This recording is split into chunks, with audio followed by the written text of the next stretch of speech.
Boa tarde a todos, a todas, a todes. Damos início ao primeiro seminário do ano do nosso programa de Educação Matemática da Unesp de Rio Claro. Gostaríamos de informar que esse seminário está sendo transmitido, mas também a parte do programa presencialmente na Unesp. Informamos que todos podem fazer perguntas, comentários em inglês e também, se quiserem, podem realizar as questões em português. Passo agora a palavra para a coordenadora do programa, Heloísa. Boa tarde, boas-vindas a todas, a todos e a todos ao Seminário de Matemática e Educação Matemática do Programa de Pós-Graduação em Educação Matemática da Unesp de Rio Claro. Today we are honored to have Karin Murris to talk about her work to us.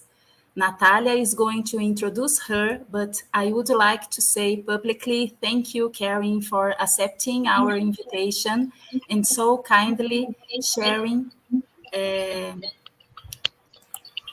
some of your texts and presentation document in advance so we could get a sense of your talk. I was privileged to meet and be supervised by Professor Karin during my postdoctoral work at University of Cape Town, South Africa, alongside my colleagues and friends Luzia de Souza and João Viola, teachers at a Federal University of Mato Grosso do Sul.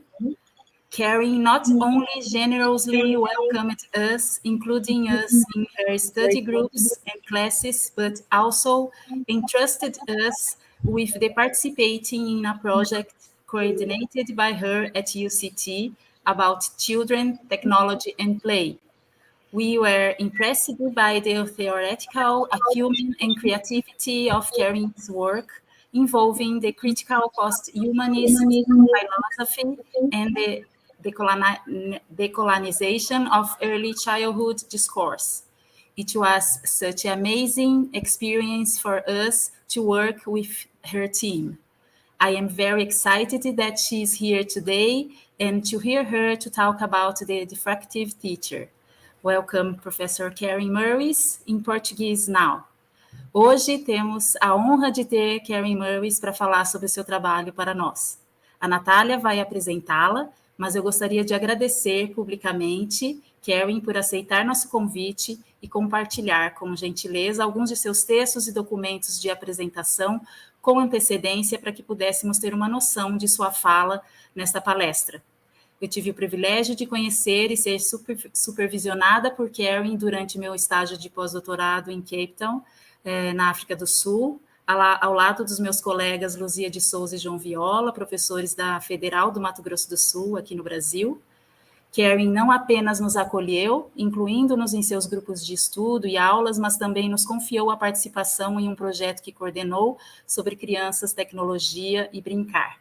Ficamos impressionados com a perspicácia teórica e a criatividade do trabalho de Karin envolvendo a filosofia pós-humanista crítica e a decolonização do discurso da primeira infância. Foi uma experiência incrível para nós trabalhar com a sua equipe. Hoje eu estou muito animada por tê-la aqui e ouvi-la falar sobre a professora difrativa. Bem-vinda, Karin. Natália agora vai te apresentar. Obrigada, Heloísa. Hello, Karin. I'm going to read a short bio of yours, and then we may start.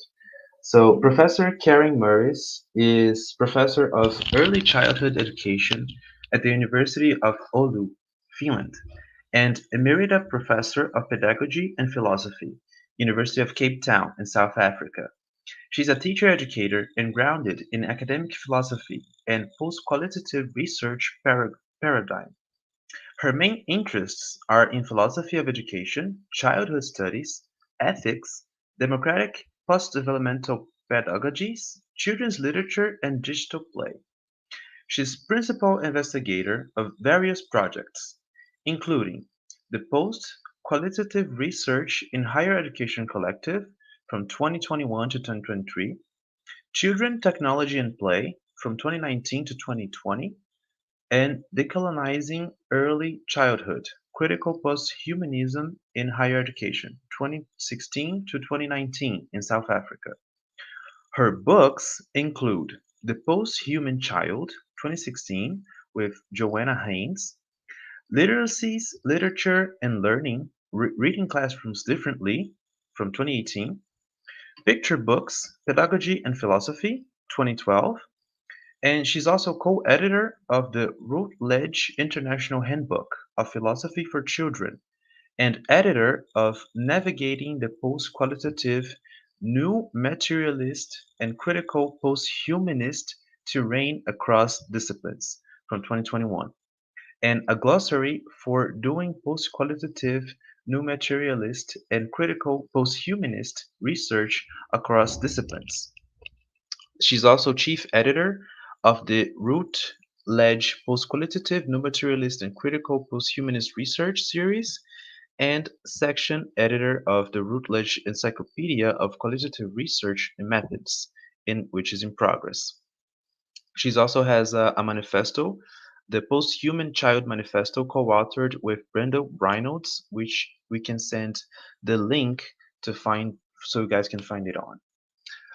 Now em português, ela é professora de Educação dos anos iniciais na Universidade de Oulu, na Finlândia, professora emérita de Pedagogia e Filosofia na Universidade de Cape Town, na África do Sul, é formadora de professores embasada em filosofia acadêmica e um paradigma em pesquisa pós-qualitativa. Os seus maiores interesses são em filosofia da educação, estudos de infância, ética, pedagogias pós-desenvolvimentais, democráticas, incluindo a pesquisa pós-qualitativa no coletivo em educação superior, que de 2021 a 2023, em crianças, tecnologia e brincadeiras, de 2019 a 2020, decolonizando a primeira infância na educação superior, e humanismo pós-crítico, de 2016 a 2019 na África do Sul. Bom, ela também tem vários livros, a Criança Pós-Humanista, de 2016, com Joanna Haynes, Literacias, Literatura e Aprendizagem, lendo as classes, salas de aulas de uma forma diferente, de 2018, livros de colorir, Pedagogia e Filosofia, de 2012. Ela é coeditora do livro internacional de Routledge, de Filosofia para Crianças, de 2017. Ela também é editora do Navegando Pesquisa Pós-Qualitativa, de 2021. Ela também um glossário para fazer a pesquisa pós-qualitativa, novo materialismo e pensamento pós-humanista, pesquisa pós-humanista, crítica sobre disciplinas, Ela é editora-chefe da Routledge, pós-qualitativa e no pós-humanismo crítico, novo materialismo de pesquisa, essa série de pesquisas, e também é editora de seção da enciclopédia da Routledge também, de métodos em pesquisa qualitativa, que está em progresso. Ela também tem um livro em coautoria com o Brenda Reynolds, que é o Manifesto da Criança Pós-Humanista, que a gente vai mandar o link também. A gente pode mandar um link para vocês acessarem esse manifesto. Thank you so much. I now pass on the words to you, so now you can say a little more about yourself, about what you're going to say. E é isso. Então agora eu passo a palavra para a professora. Thank you very much. Yeah, thank you very much. I actually, for the invitation. It's wonderful to be here. For you, it's morning, I assume. For me, it's the evening. And absolutely delighted to be with you. And if you want me to stop at any point for the translation, just let me know. When I was invited, I thought and talk about the diffractive teacher. And for me, teaching and researching always go hand in hand, because teaching is always based on research. And when we research, we use pedagogies. And so for me, the diffractive teacher, researcher is what I'm going to talk about. And the sort of subtitle is How Agencial Realism Disrupts Child-Centered Notions of Agency in Digital Play. And you can see from the photo that you see the back of Lucia, who Eloisa was already referring to when she was introducing me. So Lucia and Eloisa and Yao were postdoctoral researchers with me, and were part of this large project called Children, Technology and Play. And I would like to talk about one of the photos of the data that was produced, and it was a photo that Lucia actually made and reported on in as part of that project, as a way of showing how agencial realism as a philosophical framework helps us think about teaching and researching in a non-representational and diffractive way, and completely radically changes our practices. Maybe the next slide. The example that I will be using is very much from the book in the middle that is about to come out. It comes out in the beginning of May, and it's called Karin Murris, Educator, Agencial Realism and Education.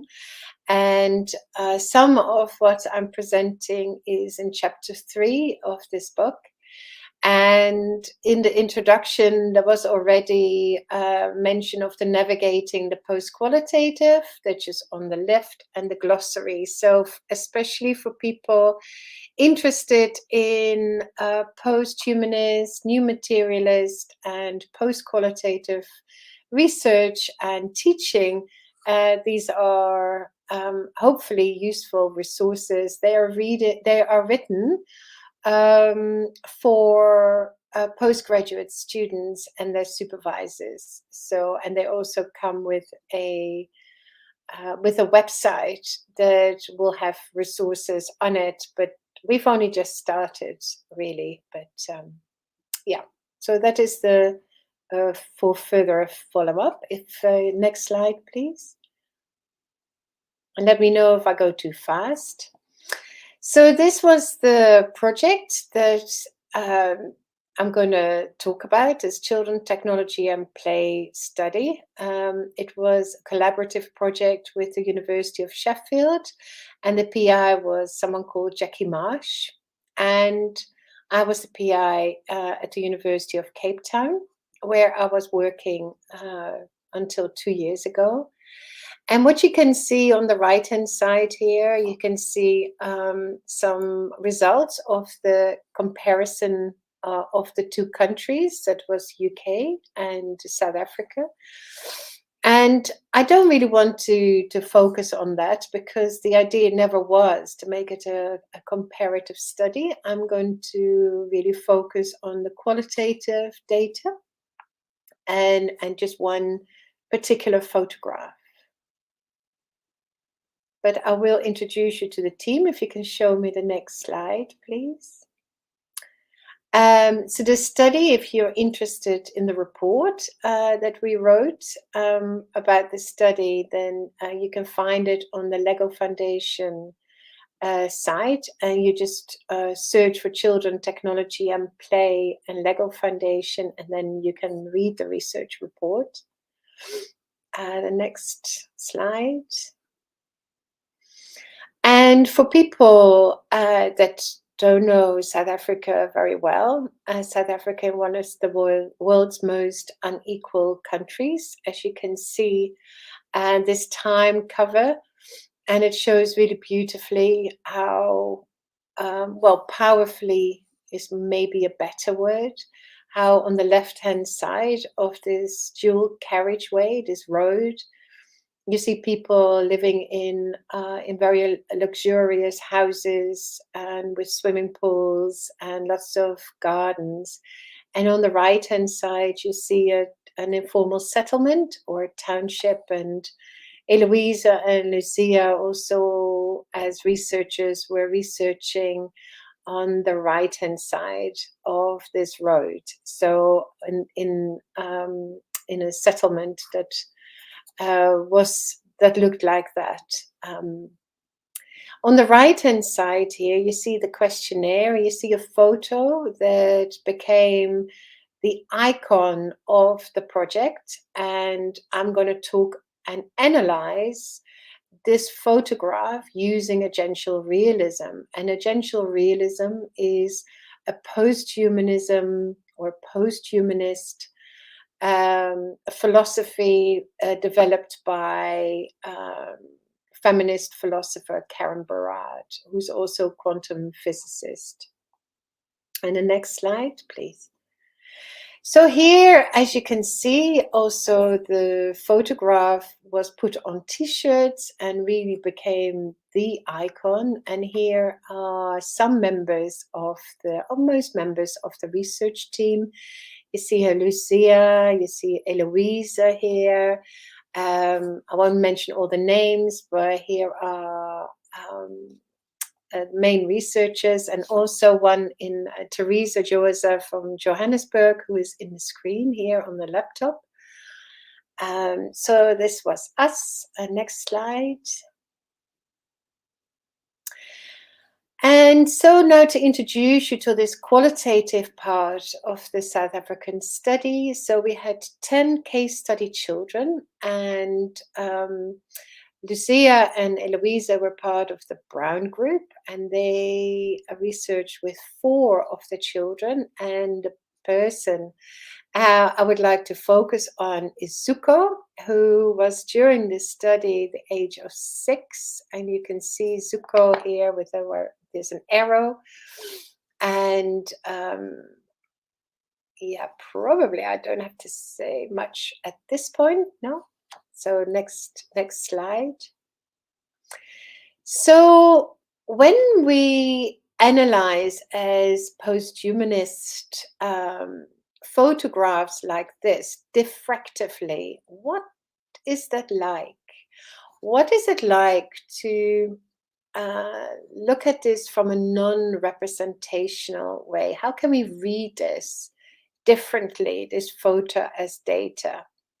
And what I hope to share with you is the switch from seeing this as an object to a Baradian phenomenon. Now, what is the difference, and what difference does this make? And if you show me the next slide.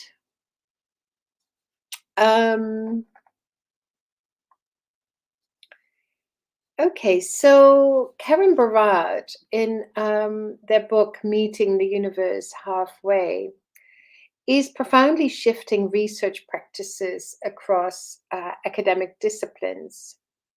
So as a quantum physicist and queer theorist, Murris' engagement with the ontologies we assume as researchers invite a dramatically different way of teaching and doing educational research. This kind of post-humanism disrupts all power-producing binaries between nature and culture, mind, body, word, world, human, other, and in particularly adult, child, which a lot of my research focuses on. Now, what's of interest is that post-human philosophies not only resonate with African philosophies and ontologies, but they also really resonate with young children's onto-epistemologies before they are taught to separate nature from culture by Western science, religion, and dominant educational practices. The post-humanist analysis of Zuko's photo provokes a definition of play that opens opportunities for the materiality and the minor politics of play experiences to be foregrounded. This is of vital importance when researching play with technology in the global south. So what, at my first slide, what I was already asking was, what is always already at play? So that's really, let's have a look at this slide. So there is on the right-hand side here at the top, the narrative in the CTAP report. So the report that was published as part of this study. And I'm not expecting you to read it all, but you can see here Carla, 40, and Alex, 44, and their son Zuko, 6, live in a modern, bright, and spacious house in Pinelands, Cape Town. Carla and Alex are white South Africans. Zuko is black South African and was adopted when he was a baby. Both of Zuko's parents are self-employed. Carla holds a master's in clinical social work, and Alex has as a Bachelor of Arts degree, but currently works as a software development manager. Carla is legally blind. She only has 20% of her vision. So as you can see, and Eloisa and Lucia were also involved in, the writing of this report. What were we asked to do in order to describe Zuko and his family? And that's really also what just we want to focus on. So the human-centered description of the narrative very much focus on his mum and dad and their ages and the work they do, their qualifications, the technology and their possession and how they use it, and their likes and their dislikes and their disabilities, and Zuko's fears. And this might seem very familiar, right? This is how we tend to describe these things. They're very human-centered analyses, or at least adult human-centered analyses. And we're so familiar with it that we don't even realize what we are missing and how we are always already take human-centeredness for granted in our ontologies and in our epistemologies and in our pedagogies, like in child-centered education. So during the first home visit, one of the researchers, so we already know who that is, records the following in her field notes. So you see that on the left-hand side. Zuko started building a truck, but then watching me build a camera and stood before me to take pictures of me as I was taking pictures of him. We laughed. Zuko reminded me that I was also watched. So in this symbolic reading, a representational reading, it is Zuko's intentional actions and competencies that have turned the bricks into a camera. Yeah, that's why it's so exciting, isn't it? Wow. Taking on the role of the researcher, he now turns his attention to the researcher herself. So how does Zuko score according to the particular instrument that we had been given as researchers to measure his behavior? How playful, how clever was it what he was doing in his play? And it's called the Lego Learning Through Play Experience Tool. And this instrument is used to measure children's agency and voice in play. And just to say that what you can see here next to the photo is a bag with plastic bricks, because although it looks like real Lego bricks, they were not. There are very few children and schools, in particular in South Africa, who can afford the real Lego bricks. But when we started to analyze these, I did anyway, I thought they were real Lego bricks. But in itself, it doesn't matter, because a lot of the analysis is about plastic bricks, toys like this. So the commentary here is that it's child-centered, human-centered, which you can see here on the right-hand side, and that there is an assumption that the bricks are inert and passive and material. But I'll come back to that. So if you can, wait a minute, let me just see whether I need more. Sorry, it's so dark already. I can't really see. Yeah, but if you can show me the next slide, maybe I can see whether. No. Yeah, no, it is actually. The photograph as the data works in a representational way. The photo is seen as evidence of what happened in a world out there and then. So as researchers, we speculate and deductively infer what might be going on in his mind and his actions, his intentions, frustrations, and joy, and how meaningful the experience is. And here you can see this instrument.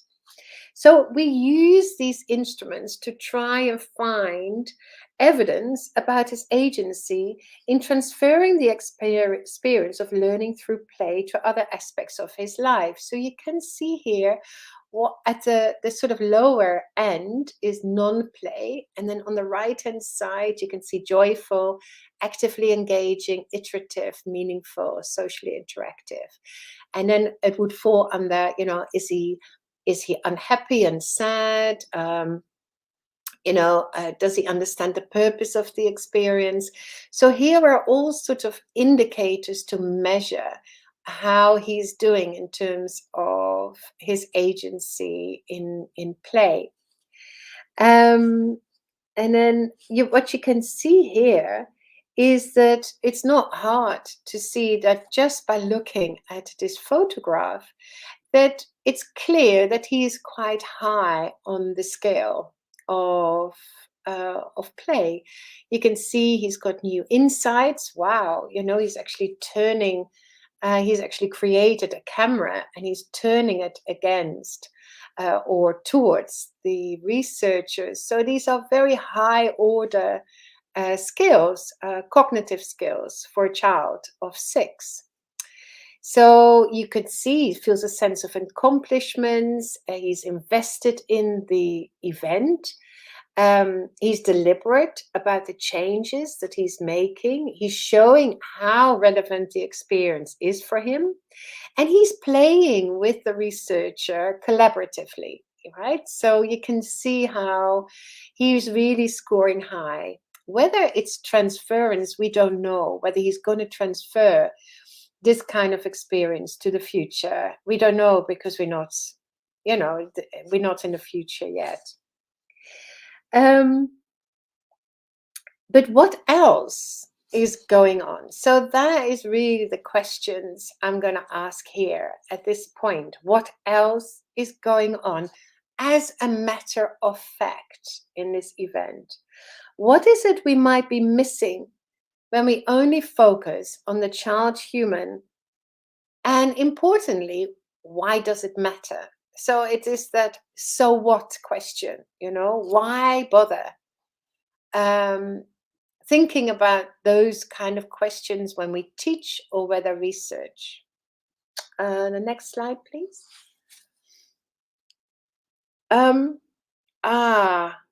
What I can't show is because I can't share my screen. I can't show you image. What is it? Little videos in a minute. Oh, shame. I will talk you through. So, what is already at play in a humanist analysis of our report? What is already given? So popular in educational theory and practice is Albert Bandura's self-efficacy concept of agency. It is a developmental notion, although not with a fixed telos or meaning purpose. It is a Darwinian theory of agency and has been highly influential. This view of agency positions the adult as scaffolding, mediating, and facilitating learning through play. And you can see how the adults here doing that. They are facilitating the play. And this is actually in Lego House in Billund in Denmark. So I thought this is a really nice photo to show this kind of agency. Now, learning through play is seen here as an agentic process in the child, who is found wanting and who is in need of the adult in order to develop into a competent adult. So it is the adult who is the example of the real agentic person at play. And then the next one. Okay, hey, it is working. Oh, how cool. Okay, great, fantastic.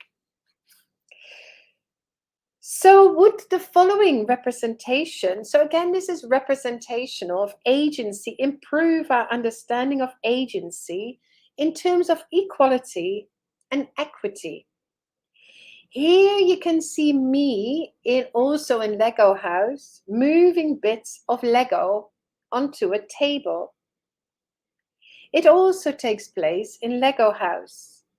And as I move, the system changes. Can you see? So you can see my hand, yeah? And then as I make changes onto the table, the pattern, the system changes. So now in what sense would I score highly on that instrument? But what importantly is the case here is that I'm still an individual who is outside the system, changes things within the system. So with my advanced symbolizing capacity, Bandura would say, I shape and control my environment. Can you see how much I'm in control of what's going on here in my play? As a human subject, I am separate from my environment. And it is this kind of agency that is assumed in many so-called solutions to our environmental crises.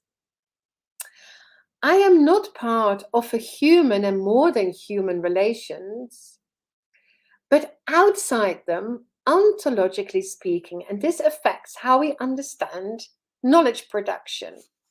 So knowledge is produced at a distance, whether we're in the classroom or whether we are on a research site, and we are in charge as adult humans.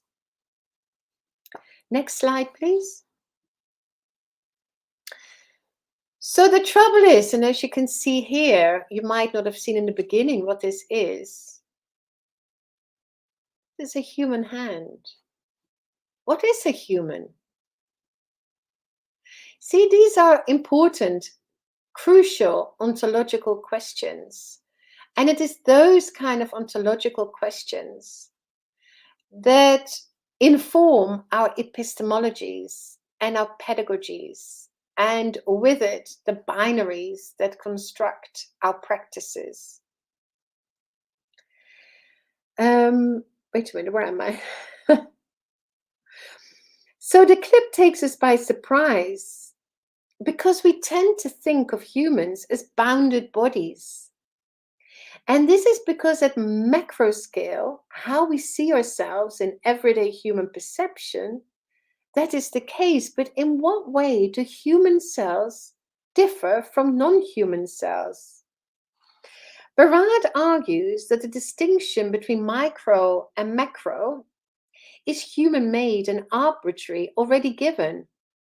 Human bodies are also assemblages of subatomic particles, I'm quoting here, including electrons, quarks, positrons, antiquarks, neutrinos, pions, gluons, and photons.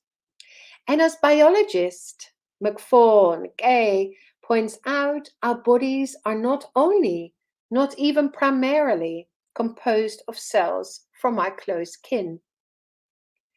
As Haraway points out, we need to look past, beyond, and outside ourselves as a means to be more objective. Now, this is a really interesting notion. So in order to be more objective, we've got to look beyond and outside ourselves.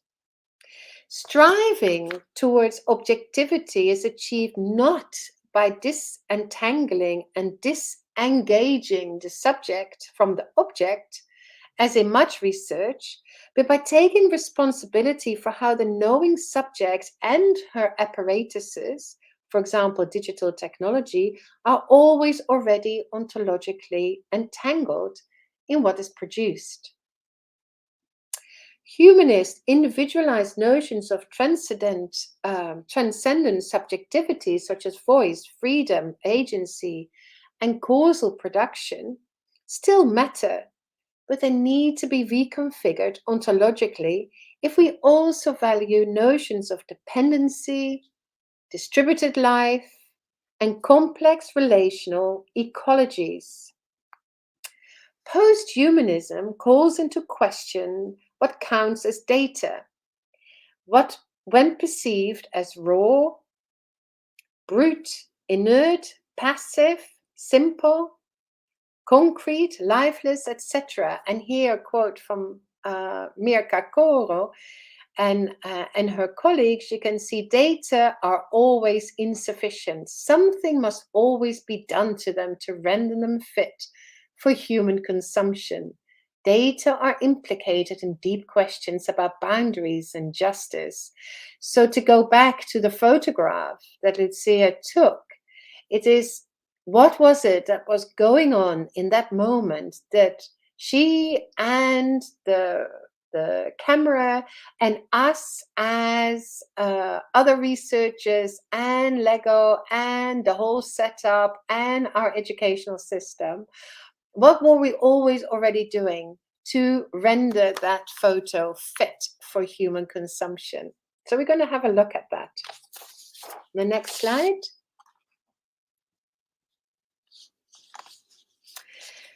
So diffraction is a method very much developed through Karin Murris's agencial realism. And I won't really talk about the difference between spatial and temporal diffraction. But very much at the heart of diffraction is how knowing is a practice of interaction with and of the world. And I'll come back to interaction in a moment. So remembering this moment in time with Zuko is not a going back in time as if the moment is finished and closed. Objects like Lego bricks do not pre-exist their relational enactments, their agencial cuts. They are brought into presence through the act of researching and thinking through the photo and what was going on. So here the objectivity requires accounting for all the material and discursive practices that bring an object about. And that's really what we're going to look at, is how we can trace all the entanglements that, well, we can't do all of them, but it's quite a few of the entanglements that this photograph is already a part of. Just show me the next slide. I don't know where we are. Okay, so instead of, so diffraction, just to say that first before I started, diffraction or interaction as opposed to interaction is a Baradian neologism that expresses an ontology whereby relationships don't assume the prior existence of independent things that have independent self-contained existence. So we tend to think about cameras and children and curriculum materials are us all and us researchers as separate bodies in the world. Now, diffraction assumes that we are always already in relation before the analysis starts. So instead of reading the photo here as a metaphor, so symbolically representing, we try to read it non-representationally. So I try to read the photo as a metaphor. So you can see the different spelling is as metaphorical, very much inspired by Barad's more recent work in interview with Daniela Gandorfer from 2021. It's a very profound and very inspiring dialogue and interview. Well, it's a dialogue really between the two. Now, before I go on, it is not a setting up of a binary between representational and non-representational. They're not mutually exclusive. In fact, by splitting them apart, you almost, you don't almost, it is an affirmation of the way they are always already in relation to each other. So representational and non-representational readings. So the human and the more than human, so more than human or other than human, as some people prefer to say, are, for example, concepts, land, building, plastic, phone, curriculum documents, the instrument that was measuring his play, research questions, research funding, teacher, pedagogies, parents, SUKO, us as researchers. And then there are the different temporalities are also always ready shot through the now moment when a photograph is taken. So with a post-human analysis, the very constitution of matter matters. The iPhone, taking the photo, the plastic bricks, Zuko, they are not objects or things, but phenomena. So always already in relation, in less than, more than, and other than human relations. Now, participation in these existing relational networks is uneven. Tracing phenomena as a research practice or as a pedagogical practice involves exposing these uneven entanglements. So it is not necessarily just focusing on one or the other, but it is really trying to focus on the ones that really matter. It is deeply ethical and political work. Tracing the infinite entanglements, transdisciplinary, so it is like the title of Barad's book, Meeting the Universe Halfway, is that it's not just only focusing on the social sciences, but also on all the other sciences. I've already referred to biology, to quantum physics. It is using a transdisciplinary lens to meet the universe halfway in order to do justice to the complexity of the world that we are part of. Tracing those entanglements exposes the limitations and the political implications of only using the dominant social, cultural lens in educational research and in teaching. For a post-humanist, objects are materialized, for example, economic practices and congealed labor. Suko's skin, for example, is an assemblage of subatomic particles. His skin is touching the bricks made of hard ABS plastic with bright colors and a distinct smell. The toy is also an assemblage of subatomic particles in the same way as his skin is. So what is the difference between the two? And why does this matter? This kind of touching between skins of the toy and of his skin troubles notions of temporal and spatial scale itself, Bharat says in the book, Meeting the Universe Halfway. And could you, next slide, please. I don't expect you to read all this. That's sort of an assemblage. It's there to affect just as much. One of the things about post-qualitative research, post-humanist research and teaching is that meaning making is also through is how it affects you. It's not like a brain on sticks. Lego bricks can be used and reused. Bricks made today fits those made more than 40 years ago. That is the slogan for Lego bricks. Its durability is a great advantage for parents, but it's an environmental curse. So what I'm doing here is I'm tracing transdisciplinary, sort of one of the entanglements of the Lego brick. So I'm taking the brick for a walk and I'm taking it into the environment. Its durability is a great advantage. Oh no, so I've done it, sorry. In an important sense, the toy is the plastic. See, for example, how it has been designed by the inventor, Christiansen. I'll show you the image in a minute.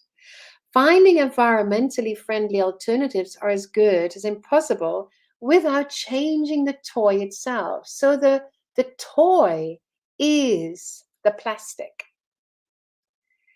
Also, Lego bricks are political. They're not just a toy. Lego bricks are expensive, and only more affluent children can afford to buy them.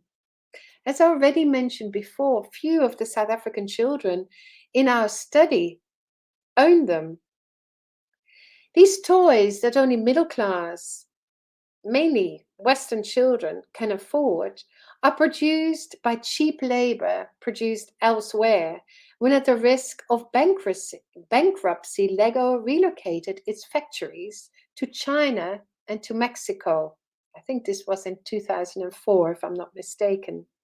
Now, one of the arguments could be that, that there are more children living in those places, but not sure they could afford the toys. And is that the reason why they moved? And the next slide. In a presentation for my own master's students in 2021, Professor Jane Osgood from Middlesex University points out how these factories tend to employ women in the most dire of working conditions. So here is the article where she writes about this.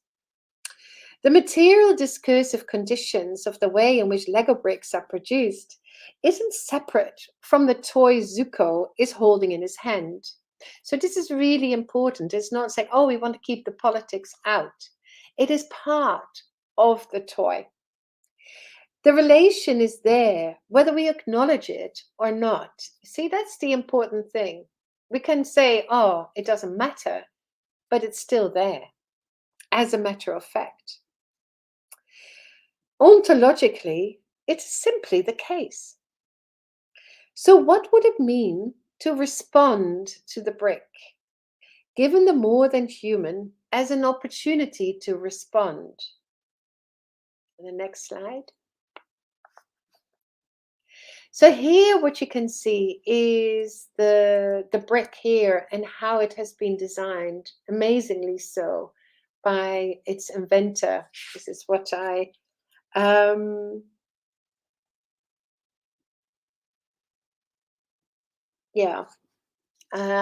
got quite a bit about material discursive, but I don't think that I need to say that.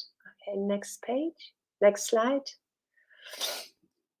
This is one way. So the whole thing about responding, there's a lot of talk in the literature about responsible. So giving the opportunity to respond. So here, how can we let Lego bricks respond What I don't want is people to think this is all negative about Lego, not at all.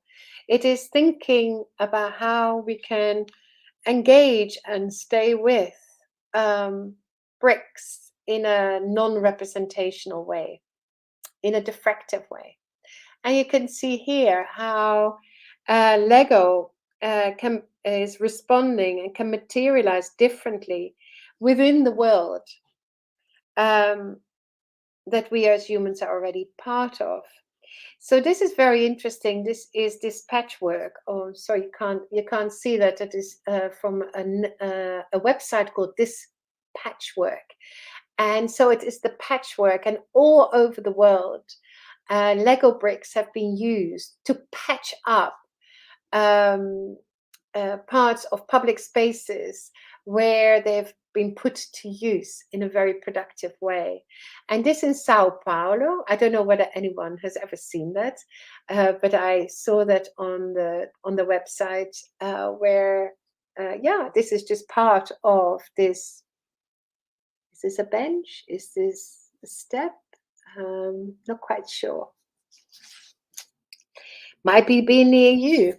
Or if you're not in Sao Paulo, there might be somewhere else where there might be one near you. So if you can move to the next slide. So where does that leave us? With this kind of diffractive, interactive returning to a photo or that was part of a project. What has this got to do with responsibility? So what did we learn about what it means to be a diffractive teacher, a diffractive researcher? In a post-humanist reading of the photo or of any kind of observation of children, not only Zuko matters. The plastic bricks are not mere instruments in the hands of a child. A diffractive reading is responsible and interactive. What this would mean here is that the photo of Zuko and any of our observations of children are read through, so diffracted through, the material and discursive relationalities they are already part of. Teaching and researching is neither a doing to, nor a doing with, or a doing by Zuko. Moreover, humanist analyses also put the object or matter outside the range of analysis in responsible science or in responsible teaching. Not only the less human, but also the more than human matter can be liberated from its so-called passive, inert dumbness by giving it access to being articulated through stories, giving matter an opportunity to respond. So like my story, it is giving the brick an opportunity to respond. Plastic bricks are the materializations of and bring us in touch with past experiences, places, and generations. And that is one of the other kind of tracing that you could be doing, how you could trace those Lego bricks, which it definitely did with me. Why did I hook on to this particular photo myself? Is because I, as a child, really enjoyed playing with Lego. So all of that, as a teacher, as a researcher, I'm very much entangled as well in this photo, in this presentation now with you.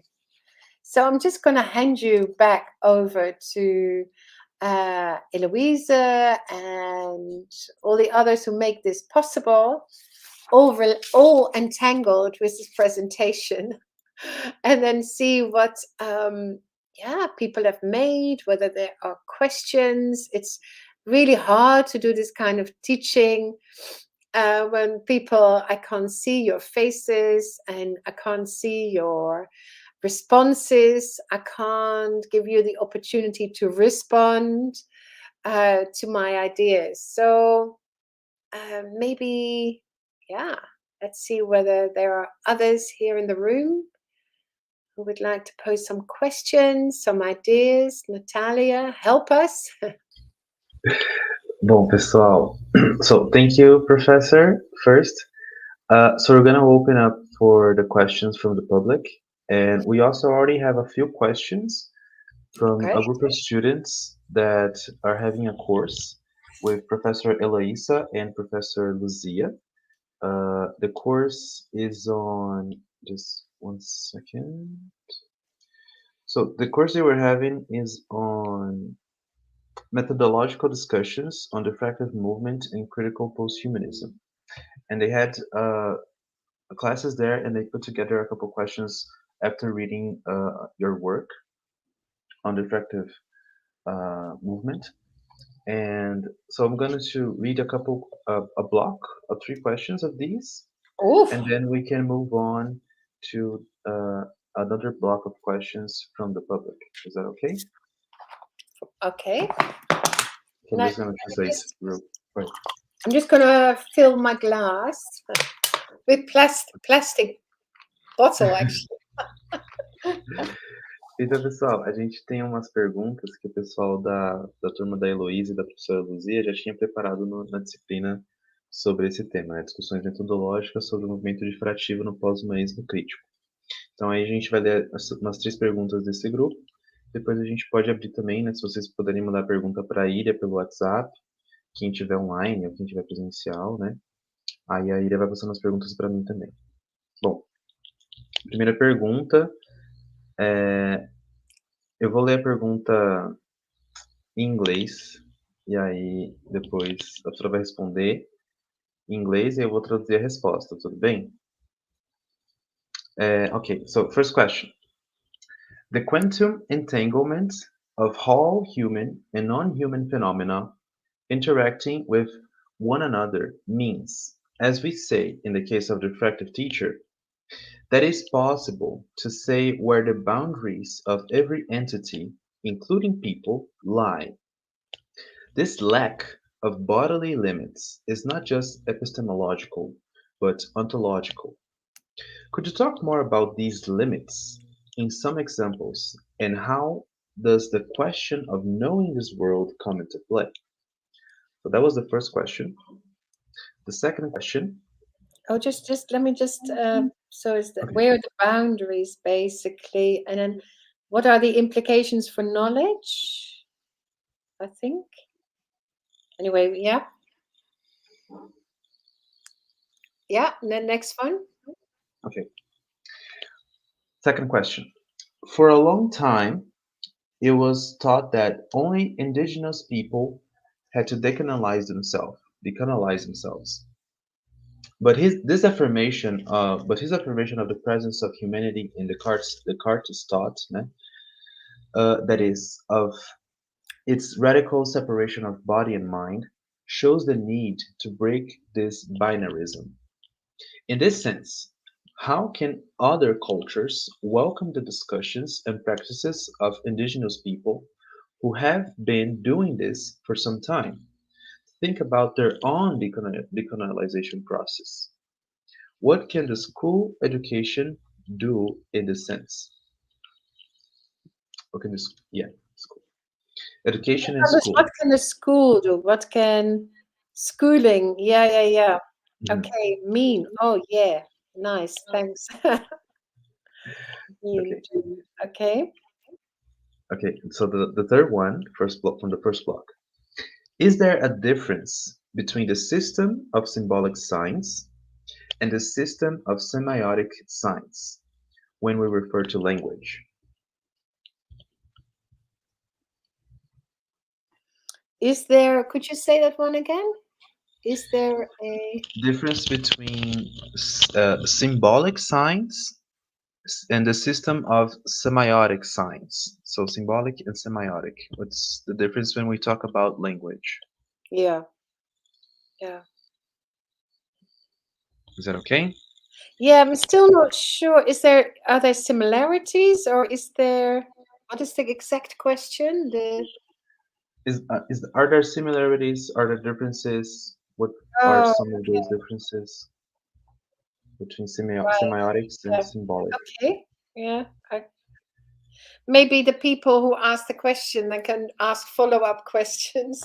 I want to be able to do justice to the questions themselves, also because, yeah, and then often they generate more questions, don't they? Okay, so the first one about boundaries is that in itself, it's an interesting question, because what is the concept of boundary? Where does that come from? What is already given in the concept of boundary? In the boundaries already in and out, outside, inside. So it is a question that is very much generated, I think, by the idea that that we're bounded by the skin, and that there is, from our perspective, from our human vision, that we experience ourselves as bodies that are distinct from one another, bounded by skin. But when we change the scale, so if we use different instruments, or if we don't use human vision as the way to know the world, then we need to experiment. It's really hard as a human to do, because you open your eyes and you experience the world in that way. But what if you would, for example, look as I do with the hand in my slide, and you look, you play. I think play is really important here, to unlearn. Play with the scale and the vision, and look through microscope, and think about how the fields and forces going through our body, that our skin is porous, it's leaky, it's not bounded. So the question itself already assumes insides, outsides, and all those binaries that are troublesome, because they exclude and they include.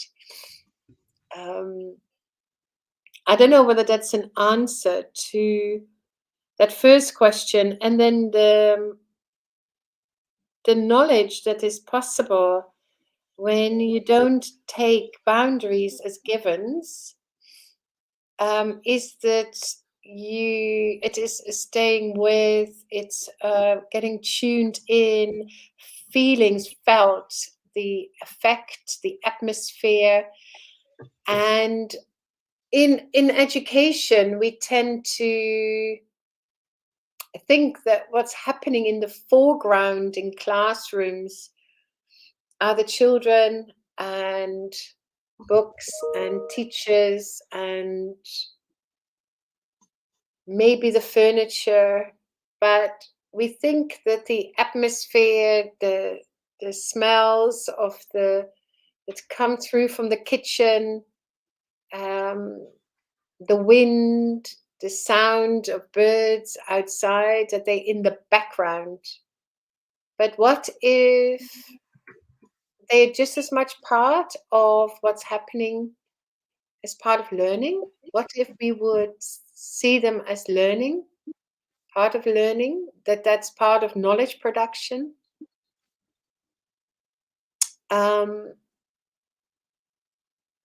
Just because we are not aware of it, it doesn't mean that it's not there.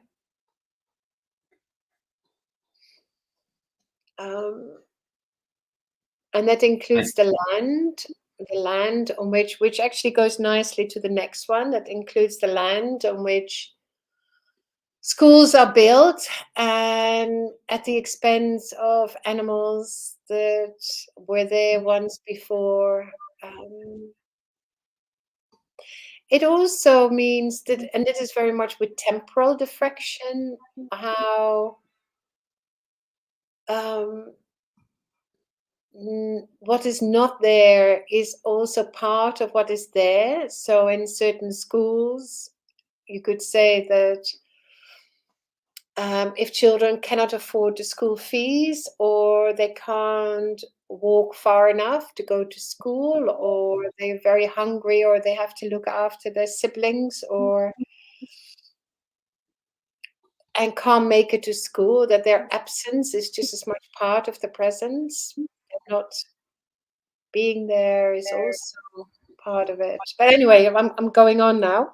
The second one,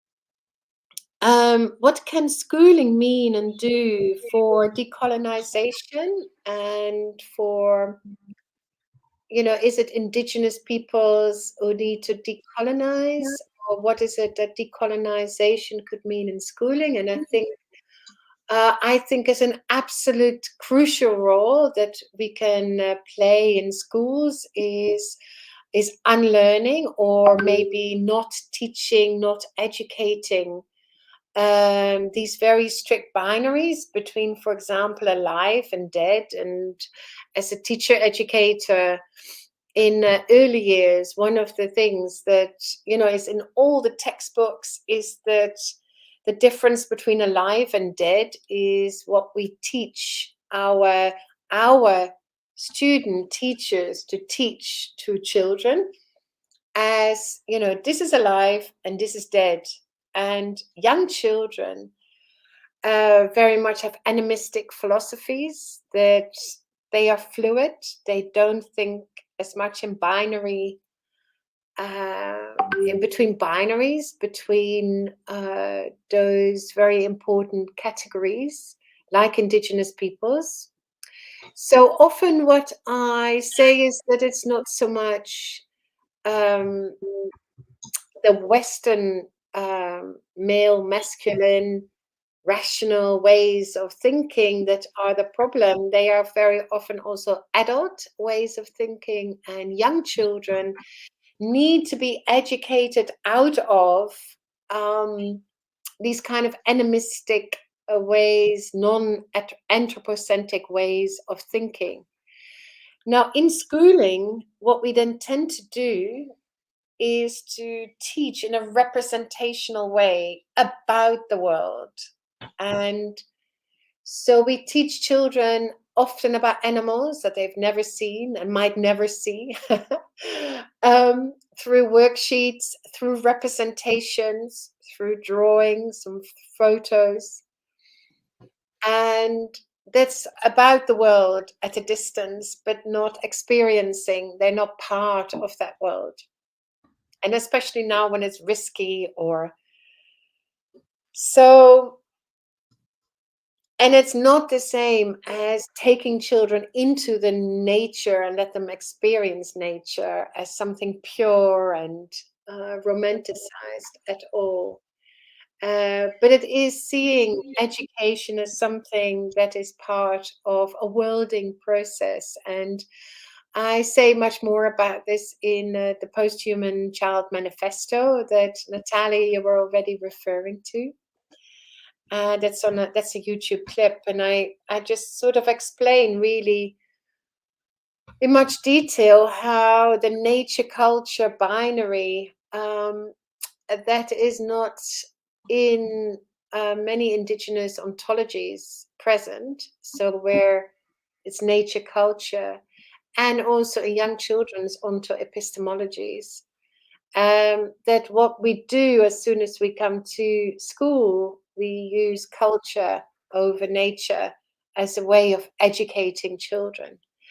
So of all the institutions, I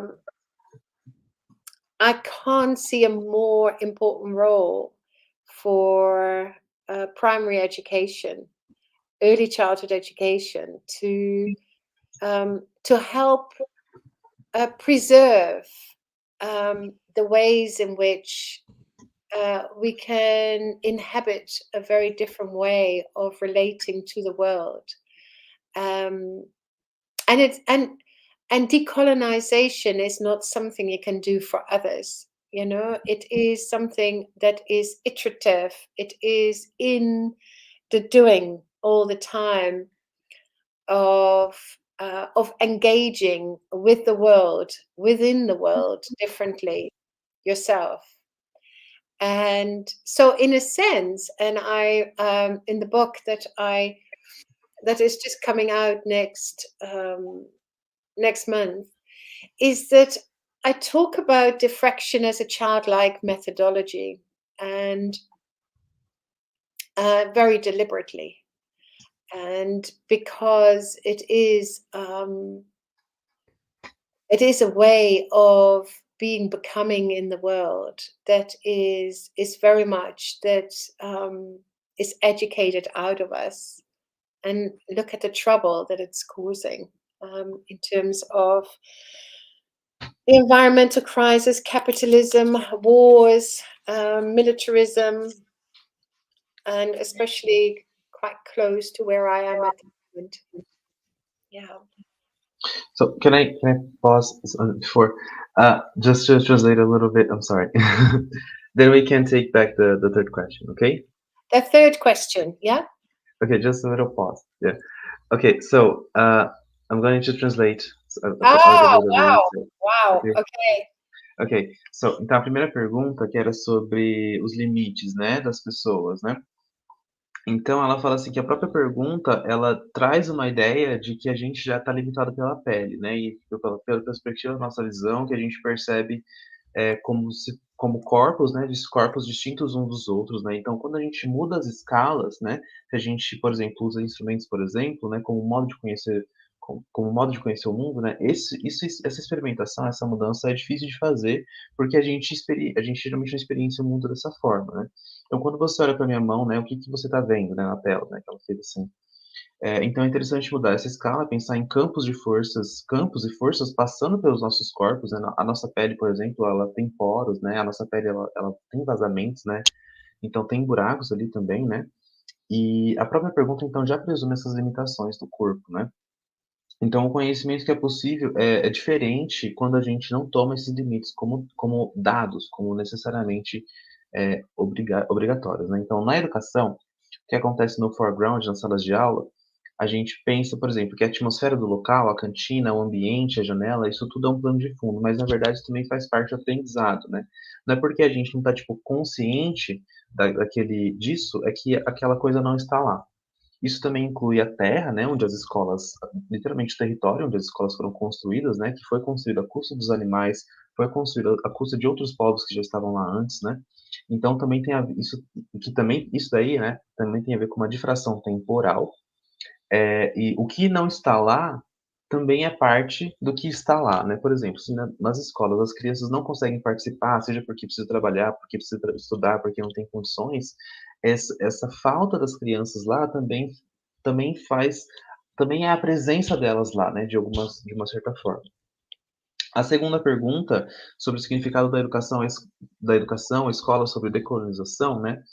É importante a gente para desensinar esses limites que são bem definidos nos livros didáticos, né? Por exemplo, nos livros em geral é bem clara a diferença entre o que está vivo, o que está morto. Só que as crianças e até os povos indígenas também, eles não pensam dessa forma binária entre vivo e morto, entendeu?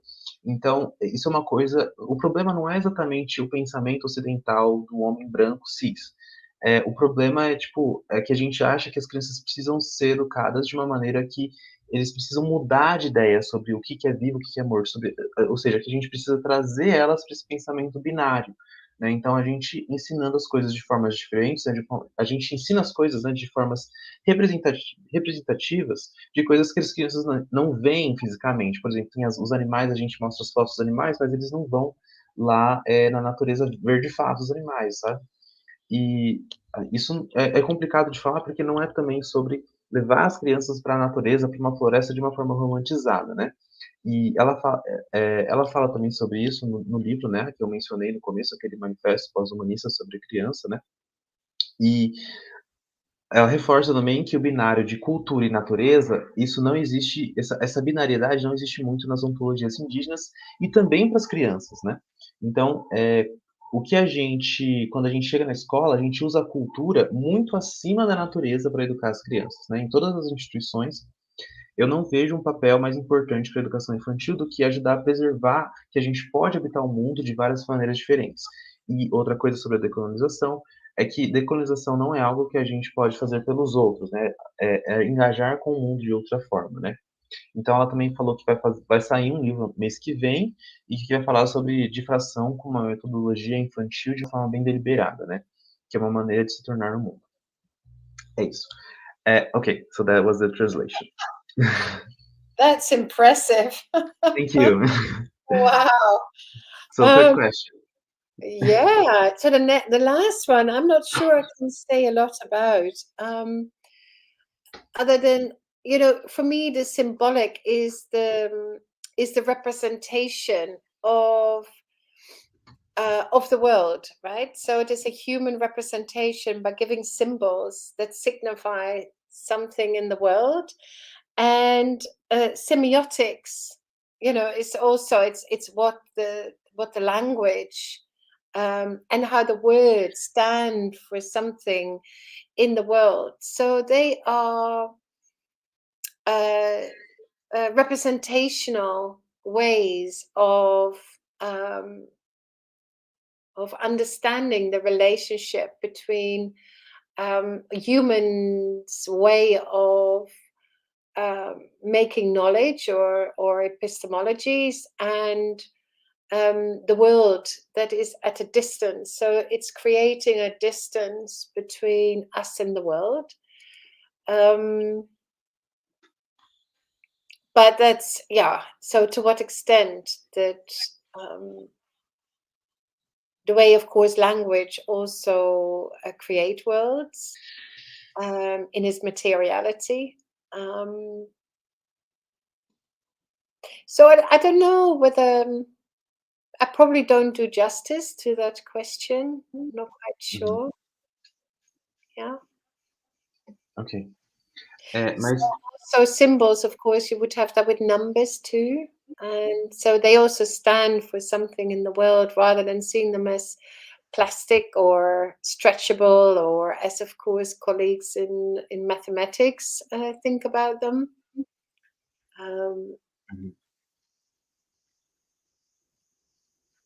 Ok, então, thank you.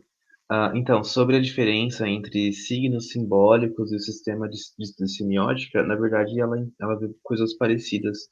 Não que ela consiga, tipo, diferenciar tanto as duas coisas, mas, assim, ela vê que também são formas de representacionais de entender o relacionamento entre humanos e a produção de conhecimento, epistemologias, né? E também as duas, né, são maneiras como a linguagem cria mundos na sua materialidade. Mas aí ela falou assim, perdão, que talvez eu não consiga responder tão bem essa questão, né? Mas ela vê mais, acho que, pelo que eu entendi, ela vê mais semelhanças do que diferenças, certo?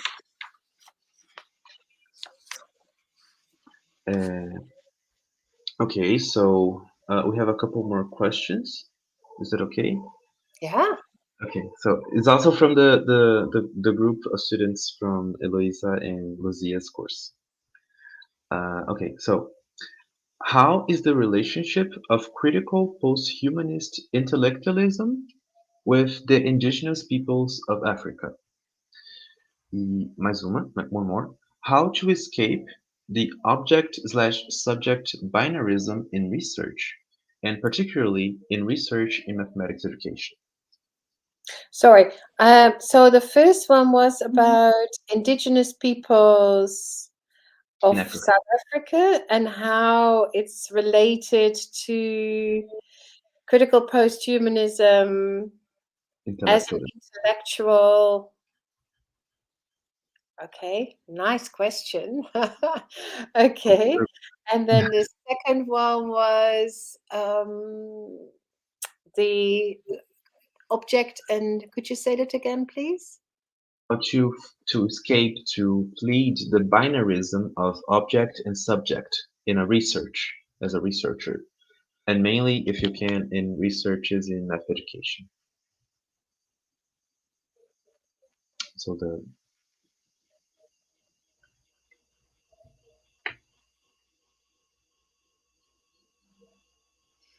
Okay, yeah.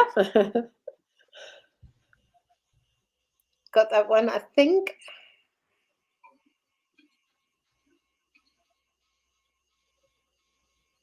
Is that there's two? Okay, one more. Okay, so the third one. Okay. Okay, what is possible to recover from the pedagogies that we know so far to think about pedagogies in a critical posthumanism perspective and in diffractive methodologies? So what can we get from other pedagogies that we can use to think about these new pedagogies?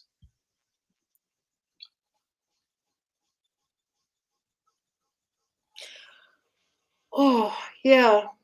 Mm. Can I start with the last one? Does it matter? The order, does the order matter? The number doesn't matter. No. Yeah, start with. I'm just, yeah, it's quite late here, and I think, rather than writing it all down, I'm just starting with the last one. And it's easier. It's a very important question. It's a very good question. All of them actually are. I can see that this is a very good course. You're doing good work. Oh, wow. I think I can't talk about it in its abstraction, only in through examples, I think, in the specificity. So it doesn't matter whether you've got pedagogies that are maybe social cultural or critical pedagogy, or I think what the diffractive methodology makes possible is to trouble the human centeredness of some of those pedagogies, but still hold on. So one of them, sorry, let me finish my sentence. So you can diffract it through, and it's not, diffraction is not critical in the sense that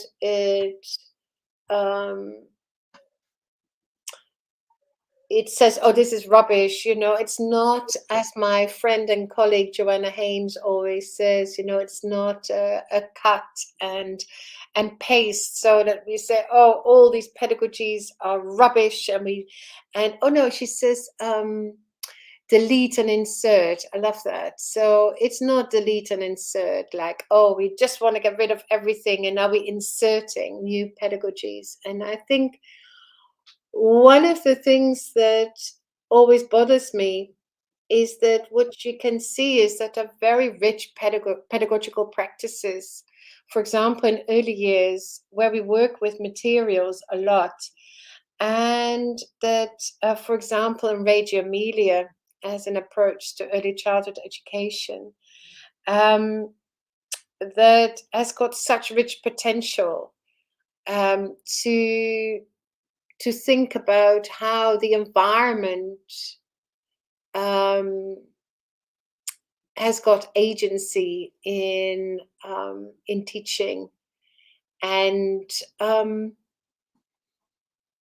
but it is the post-humanist teacher who notices, who sees the potential of those pedagogies, and then diffracts through it and picks elements. So diffraction is like when two waves come together and the superposition that they create.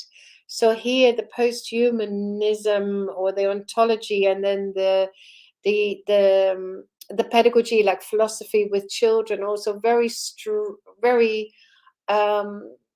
questioning, especially when they're very questioning pedagogies that very democratic. That you notice that, for example, in those democratic pedagogies, that democracy is theorized as still very human, that it only is about including the human, but you can broaden the family, as it were, and include Otkin, you can include other than human in that notion of democracy, in that notion of like communities of inquiry, into the notion of inquiry. So you can broaden the participants in those pedagogies through the diffractive process, and then it generates some very powerful diffractive pedagogies, because they are because they're so rich in their traditions, and it is building on and doing justice to the way, and I think this is an important point, is that it is acknowledging that everything we think and do is already entangled with what came before. So it's not that posthumanism is completely new from post-structuralism or critical pedagogy, or so that the that relation with the history is a fluid one, you know, and acknowledging that influence in, and even when we're not even aware of it, you know. So my thinking might be very, I'm sure it is very influenced by Paulo Freire, for example. So these are all floating, and it can be very far in a completely different part of the world, but still very much part of my pedagogies. Do you want to translate that? Ok. Então, ela respondeu agora sobre a pergunta das pedagogias, né? A pergunta era sobre o que a gente pode recuperar de outras pedagogias que a gente já conhece para a perspectiva do pós-humanismo crítico, né? E as metodologias difrativas, né? Então, ela falou que é um pouco difícil falar disso de uma forma abstrata, mas é importante ter em mente que talvez essas outras pedagogias socioculturais ou críticas, né? Pela metodologia difrativa, elas podem mudar, elas podem, tipo, se transformar, né? Então, não é a crítica no caso do pós-humanismo, dessa perspectiva dela, não é que outras pedagogias não servem, que a gente vai deixar de lado, né? Não é tipo a gente excluir e substituir. Na verdade, a gente considerar isso também, né? Então, uma coisa que incomoda é porque ela vê muitas pedagogias que são muito ricas, né? Ela já viu muitas pedagogias que trabalham com materiais. E aí, isso faz ela pensar muito no ambiente, que o ambiente ele também tem uma agência no ensino, né? E aí, o professor que é pós-humanista, ele que vai perceber esse potencial dessas pedagogias e pela difração, ele vai conseguir escolher elementos que são mais interessantes ali, entendeu? Então, a difração é como se fosse quando duas ondas vão se encontrar, né? E aí, por exemplo, pedagogias questionadoras e democráticas, né? É teorizado, por exemplo, inclusivo só para pessoas humanas, né? Mas, na verdade, dá para aumentar essa inclusão para outras coisas que são não humanas, né? Adicionar outros participantes nessas pedagogias, né? E aí, pelo processo difrativo, vai criar uma pedagogia difrativa muito poderosa, porque tem muita riqueza com umas tradições que já existem, né? E é importante reconhecer que é muito importante que tudo que a gente pensa, tudo que a gente faz já está emendado, entrelaçado com coisas que vieram antes. E aí, porque a relação da história é uma coisa fluida, né? Então, até mesmo quando a gente não se dá conta disso, né? O próprio Paulo Freire, é um pensador que influencia bastante o trabalho dela, né? Então, ela também entende que ele também tem influências ali no seu próprio trabalho, né? Então, tudo isso, essas outras teorias vão flutuando ao longo do mundo e pode aparecer em outros lugares. Okay, that was it. Okay, I can go further. Okay, so the second question then is how to escape the binary between objects and subjects in education, right? And I think it's the way I hear it, but I might be wrong, is that it's very much a practical question. It is, how to do that in an everyday kind of way. And I think what helps me is to think about always the in between. And so to focus on, to start all the time, it's unlearning. Everything is unlearning all the time. Is think about the relationality that has made it possible for the object or the subject to come into existence as object and subject. So in the same way that, for example, with the analysis of Zuko and the Lego brick, it is what is it that makes it possible for me to see him as the subject and the Lego brick as the object, and what are the implications? So Zuko is the actor; he has the agency, and he's got voice, and so the active. As opposed to the object that is not. Although if we look at a Lego brick through a microscope, there is lots of action going on, right? So the real good question that Karin Murris always asks and keeps asking, and all the time asking what is already given, and what else can I ask? What are the other questions I can ask? And so what is already given when I say that this pencil is an object and the child who chews on the pencil is a subject, So what is it doing to how I teach? What is it doing to who I privilege? And so it's and the so it is that awareness of what else is going on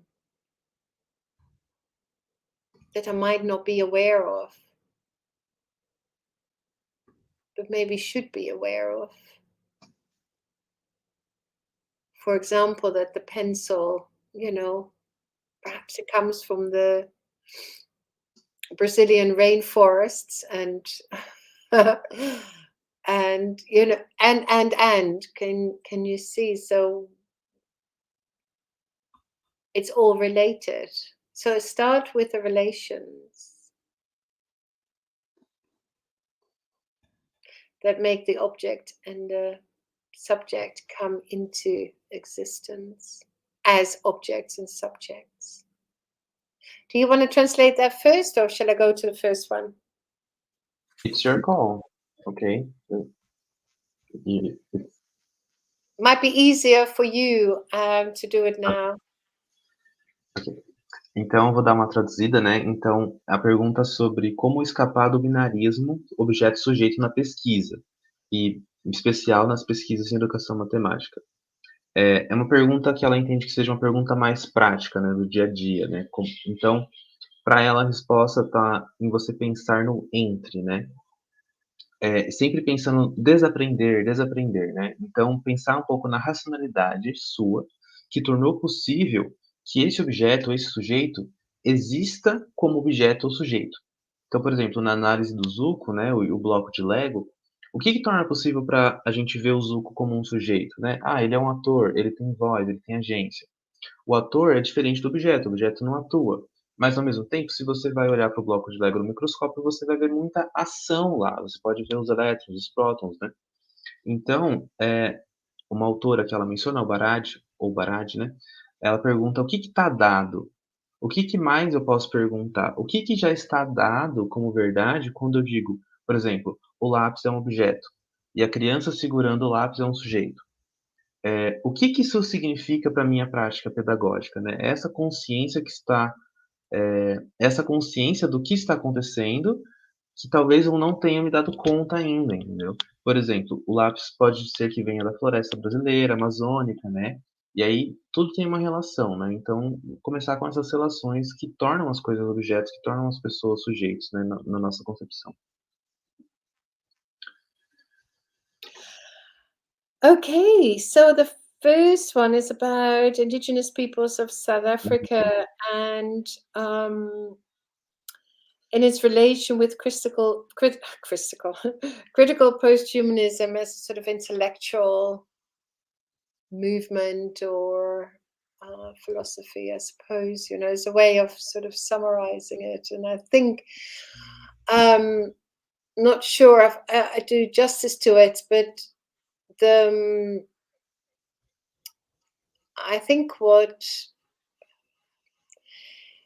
it entirely depends what when we talk about indigenous peoples, are we talking about what are we talking about? I mean, I think if we think about the kind of ontologies, if we think about Hukama and Ubuntu as ontologies, are we thinking about the theories? Are we talking about people and their practices? And I think what it sometimes does is sort of the desire for kind of pure identity. So it's very much focused on identity. The kind of post-colonial move to decolonize education. So it's to focus on identity rather than on difference. And when you start from difference, so that you yourself are not identical to yourself either, but also different, and all our relations are forever, we are differentiating, then your starting point, your ontological starting point, can be different, but it depends on what you probably see is that I more refer here to post-colonial theorists. So they are theorists again rather than ways of practicing and living. So I think I talked about that before, about animism and nature culture and all of that. But I think critical post-humanism is also associated by some with white, even sometimes, very Western ways of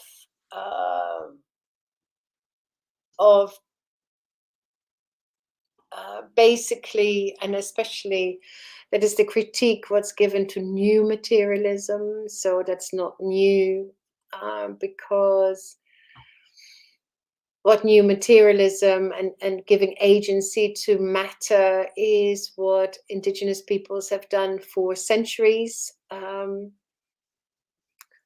And so to call it even new is a very colonizing thing to do. So that is one of the kind of critiques.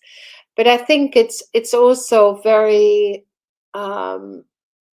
often it's not really welcomed because it's so philosophical and it's really hard to understand, and sometimes not very, I wouldn't say user friendly, but it's very inaccessible, and it is not necessarily made accessible. So I think that's very important to somehow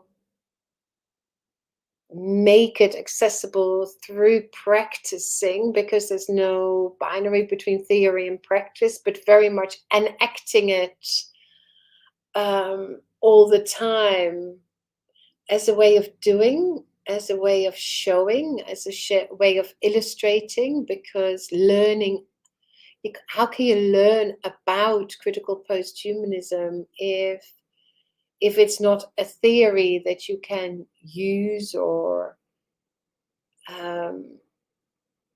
adopt, but it is something that, because otherwise it would be, this is something in your head that you apply, but it's not. The only way you can teach it through doing,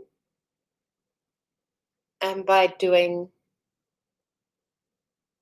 there's unlearning as part of the learning. And I think there's an enormous resemblance with Indigenous peoples' practices in that way. Yeah, I don't know whether that makes sense.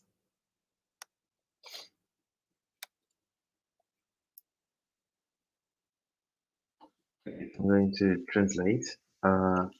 Então, a pergunta é sobre qual o relacionamento do intelectualismo do pós-humanismo crítico com os povos indígenas da África.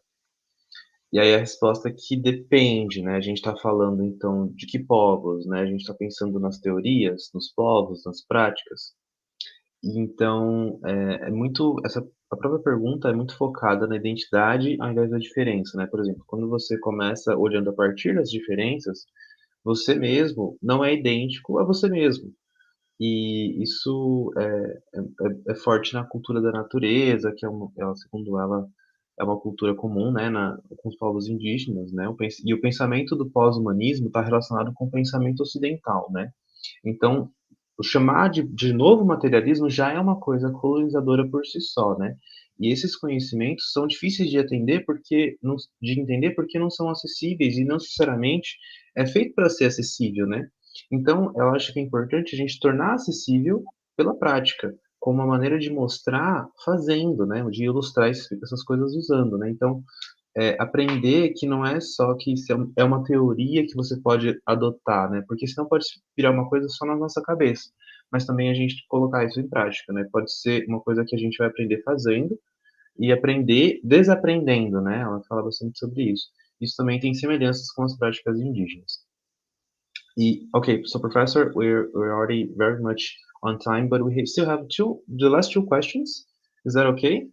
So then we can finish because. Yeah. Okay. So let me just grab those. Try to be short.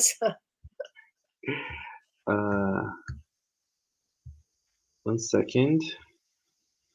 So these two questions are from people that were watching it live, not from the group of students that I mentioned. So first question is from Diogo Milagres. Hi, Professor Karin. Thanks for your important presentation. 1. I ask about the table about learning through play experience. How is the potential of data analysis and big data analysis in this view? What phenomena arises through it? And the second question, could it be possible the last level that you showed us in that table, that it's about transferring and thinking about digital effects.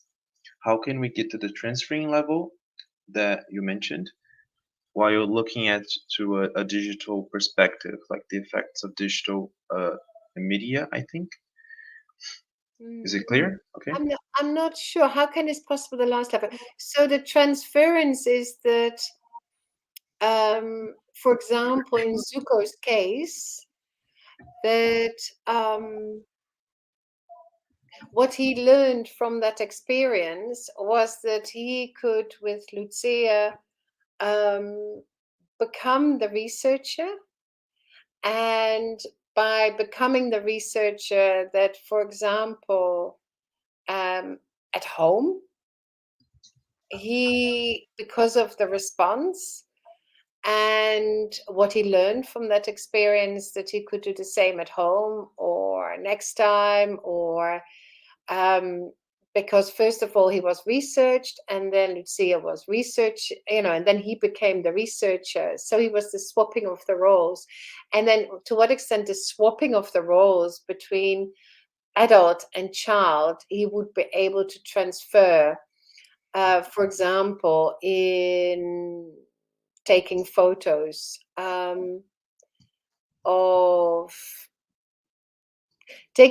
maybe in a different way, because he would then have the lens of the researcher. But then it would, so it's something that we would need to see, but that is very much from the Lego instrument. Then that would be the highest level, that it is not context dependent, that it's not moment dependent, but that it is actually something that stays with and then can be applied in future cases. So that is what we often say in teaching, don't we? So that's when you really know something, is that you can apply it in different kind of situations. That is a skill. And then the first one, if you can go back to that one. 1 second. So about learning through play and experience. What is the potential of data analysis and big data analysis in this perspective? Well, I mean, that is the whole reason for it. So the big data analysis for that is that if you use this instrument, which it has been done, with lots and lots of children. So in itself is very interesting. What Lego Foundation is doing is to find out what the characteristics of play are, whether it's digital play or any other play, and then to think about if play is, for example, joyful, then, or agentic, right? So then how can we, if these are powerful experiences for children, then how can we make learning more like play? And of course, as we know, a lot of learning is not like play. So if we examine lots and lots of children, like thousands, millions of them, and we see how they play, how the characteristics of play have got all these elements, then we can start to include those elements of play in our learning experiences, in our pedagogies. So it's very interesting, interesting research, and I think, as some of these other questions already, so it's not that when you diffract through that you say, oh, that's not worthwhile. But it is like, what else is going on, and what is it when you put the agency in the child, and not in all the all the other relational, other than humans, that are entangled in it.